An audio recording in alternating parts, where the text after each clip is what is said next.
Welcome, friends. This is Harshad Parik inviting you to listen to some of my short writings on philosophy, religion, psychology, spirituality, education, Krishnamurti, and nature. I hope you have a good listening. This is audio tape number 67, articles 415. It is about oneness. There is infinite depth within each human being, but generally we are not aware of it. We live in thinking mostly in the superficial layers and are proud of our knowledge, ideas, arguments in discussions. Only when the mind is empty of words, there can be a feeling of oneness of life, love, and beauty. Article number 416, it is about Facebook. It is not easy to be on Facebook if you are comparing yourself with your friends, if you have a sense of competition, ambition to be popular, to get many likes from your friends for what you post. If you post a song or a video or your own writing, which has a great significance for you, and only 5 of your friends like it, you may feel bad. And if the same song or video is posted by your friend, he may get 500 likes, then you may feel jealousy. The problem is not with Facebook. The problem is within you, your sense of comparison and competition. As long as you compare, there will be unhappiness whether you are on Facebook or not. There are people more popular than you on Facebook and outside Facebook. Facebook is very good if you do not have this sense of comparison, competition, jealousy. Many people post excellent articles, photographs, videos. It depends on us how we use this media. One can get addicted to Facebook too, and that can damage both the body and the mind. Article number 417, it's about a culture class. Yesterday, the culture class with 8A standard went all right. Akka, the lady teacher, who invited me to talk with students, was also there. I talked about relationship and cooperation. Conflicts in relationship exist at every level of human existence, international, national, within states and cities, and also within families. What is behind these conflicts, and is it possible to see clearly the source of conflicts and be free? As long as conflicts exist, one cannot live with love, beauty, and creativity. Also talked about cooperation and creating beautiful things in our life. In the last 10 minutes of the class, I showed 2 songs about living a happy life and living with cooperation. These songs were Aaj Chal Ke Tujhe Main Leke Chalu by Kishore Kumar and Saathi Haath Badhana Saathi Re from film Naya Daur. Students listen well and some ask questions. This kind of learning can continue every day throughout our life if there are sensitivity and awareness. Article number 418, it's the mind is a soap bubble. When you were a child, did you make soap bubbles and observed beautiful colors spreading and continuously changing on the surface? Did you see the image of the outside world appearing on these bubbles? Our mind is also like those soap bubbles. Thoughts and feelings continuously change on the surface of our mind. If you know how to observe these colors on the mind, you will be fascinated and you may learn by direct observation extraordinary things about yourself. You will never feel lonely. You may feel that the whole world lives within you. This feeling is called being alone. The root meaning of the word alone is all in one. Article number 419. It is about observer and the observed.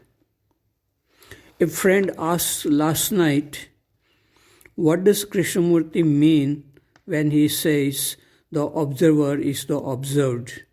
I was watching a video in which he was talking about this with a great passion. I did not understand him but got mesmerized by his power. Does it mean that I am this glass or chair?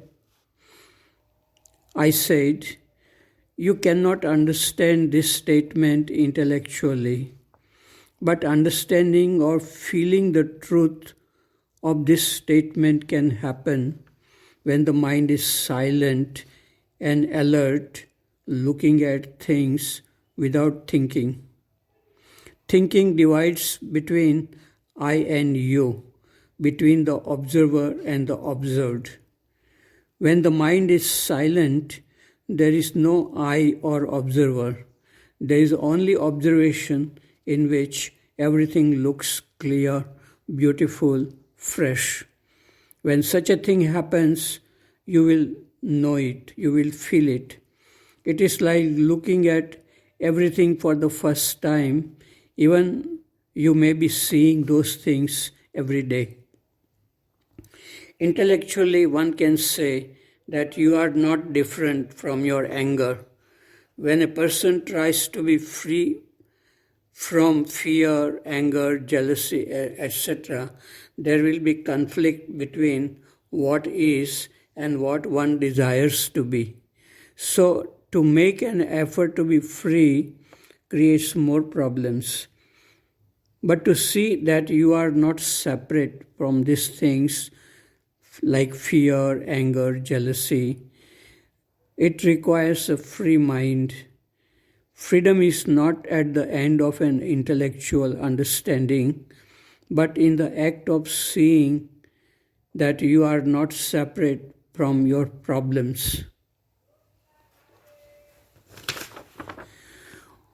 While reading a book of Krishnamurti or listening to him speaking, such a state of freedom may happen if the mind is not worried about understanding his words and ideas.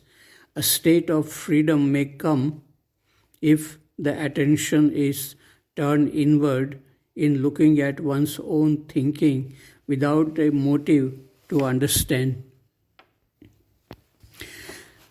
The article number 420, it is about the strange behavior of ants. This morning, I saw big black ants moving in a line and going in one direction for some reason. I did not know. I blocked the line with a thin wooden stick, and when one ant moved over the stick, I removed the stick. For 2 minutes, the ant was moving on the stick away from the group of ants. Then I brought the stick near the line of ants and allowed this separated ant to be with the group. This ant seemed to be totally confused or uninterested in joining the group. For some time, it did not move at all, and after a minute, it started moving in the opposite direction. I wondered what would happen to this ant. Would it survive alone? Was this ant free from conditioning it had acquired from birth to follow the group? Was this ant enlightened, and would it form a new group of ants? I did not have time to follow the movement of this ant because I had to go for breakfast in the dining hall. Article number 421 is about asking questions. To my friends who are interested in Krishnamurti's method of questioning, Krishnamurti asks many questions while giving public talks. I too like to ask you questions. You value questioning. You ask impossible questions which have no answers. Your mind stops and you think or feel that you are in timeless dimension. But for how many seconds you remain in the timeless state? Does not your mind wander and get distracted? When you become aware, you again ask another impossible question to get back into the timeless dimension. How different is this from a devotee who fixes his mind on an image of God to feel peace? You have your impossible questions, and the devotee has his image of God. By asking questions, are you not making it a method to feel peace? Or are you free to observe whatever comes in your mind without any motive, and this kind of observing has become your nature? 422, it is about love at first sight. This morning, when I was returning from my walk up on a hill, I met a boy from the senior school. He was returning from morning exercise. He stopped and asked me with a smile, "What is the feeling called love at first sight?" I had to go to the dining hall for breakfast, and so I told him that we would discuss about this feeling later. I wondered why he asked me such a question. Is it because I had talked about this topic in one of my culture classes in senior school? In the modern world, we use or misuse this word very often. If a person likes chocolate or football, he says he loves these things. Love at first sight is a rare phenomenon. It may happen spontaneously to some sensitive people. As for example, it may happen to a shy and sensitive boy on the first day in his college when he sees a girl for the first time. Even before any thought arises in his mind, his heart may begin to throb with a strange feeling. His breath may stop for a few seconds and he gets hypnotized by the strange beauty he sees in the face of the girl. But such feeling does not last for long. The feeling becomes a thought, a pleasure, desire to possess, attachment, and infatuation. The conflict starts within, and love and beauty disappear. This is the way most human beings live, with pleasure, pain, and conflicts in relationship. Very few wise and sensitive people can remain free, happy, beautiful, and innocent in relationship. Love and beauty are within us. This treasure is buried within us if we know how to look within.